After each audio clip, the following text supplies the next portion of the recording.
Hey golfers, this is Mitchell again, and I was kind of wanting to talk to you today about what it is I do, what golf fitness is, and I think a lot of people really don't understand it or don't really know what it is I do when I train golfers, or what I'm trying to accomplish.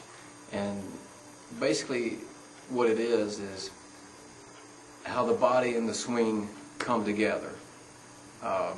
So in other words, if you can't do this, this is what you might see in your golf swing. So if you have these things happening in your golf swing, you might want to attack this part of your body.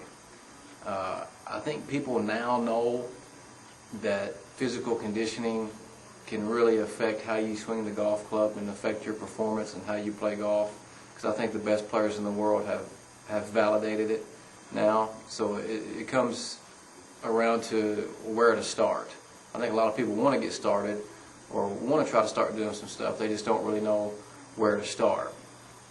And a golfer needs two things to have a great golf swing, and that's mobility and stability.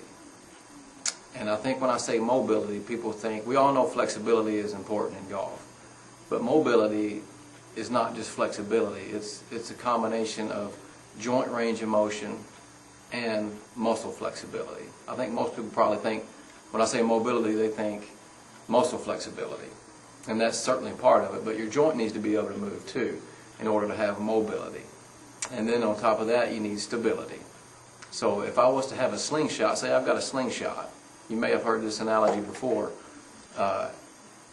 When I pull that slingshot back, this band needs to be flexible, so in order for me to pull this back. But this arm needs to be stable. If I go to try to pull this back and I do this, that's not really doing us much good. So this area of the body needs to be stable as this area pulls back. So this needs to be flexible, this needs to be stable. We need both. So now the question is, where do we need it? We know we need stability, we know we need mobility, but where do we need it? So when you look at the body works in an alternating pattern of stable segments connected by mobile joints. If that pattern is broken, then something bad's going to happen. Okay, I'll say that again. The body works in an alternating pattern of stable segments connected by mobile joints. If that pattern is broken, something bad's going to happen. So what do I mean by that? If you start from the ground, you take a look at your foot. The foot is stable. It's designed to be stable. You've got that arch in your foot. That is designed to give us a stable surface to drive off of, to create anything, to do anything athletic. That gives us our stable surface. People with flat feet, if you're a person with flat feet out there, your foot has lost its stability. So you already know that something bad is going to happen because you've probably had trouble already. So the foot is designed to be stable. You go above that, you got the ankle joint. That's designed to be mobile. It can move all around. You go up from that, you got the knee joint. It's designed to be stable. In golf, we don't like knees moving all over the place. We want good stable knees to post up on. You go above that, you got the hip joint. Big hip joint. Designed to be mobile. That's what allows us to get that big turn in our backswing. Big powerful joint. You go above that, you got the lumbar region, the core area. That's designed to be stable. You go above that, you got your thoracic area. That's designed to be mobile. That's where all the magic happens in the golf swing. That's another one of those areas that allows us to really turn and create that torque in our golf swing. You go above that, you got your scapular area. That's designed to be stable. You got your shoulder joint designed to be mobile. You got your elbow joint designed to be stable. Wrist, mobile. You see the pattern? Stable, mobile, stable, mobile, stable, mobile, all throughout the body. The problem is we lose that pattern.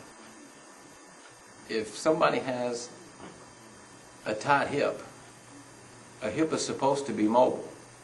So if it's tight, it loses its mobility. Guess what? Well, maybe the lower back's going to give up its job as being a stabilizer in order to be mobile. It has to get it from somewhere. So if your hip is tight, say your ankle is tight and your hip is tight, those areas are supposed to be mobile.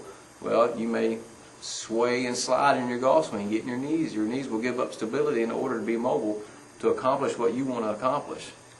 And that's when you start seeing sways, slides, over the top, you start seeing injuries. That's what I mean by something bad's going to happen. Something bad could be you slice the ball. It could be that you injure your back, you hurt your knee. Your swing is eventually going to break down because you're using other parts of your body to get the job done. It's not efficient. It will eventually break down. I'm going to give some screens in the next video that will help you at home. Screen, your thoracic spine, screen your hips. Very easy to do. You can test yourself in 2 minutes to see if you may have some tightness or some deficits in those areas, and what kind of swing faults will correlate with those. So if you have somebody that's battling some of these swing faults or characteristics, you can do these screens to see if you may have some physical issues that could be contributing to that. So stay tuned. Thanks again. I hope this helps.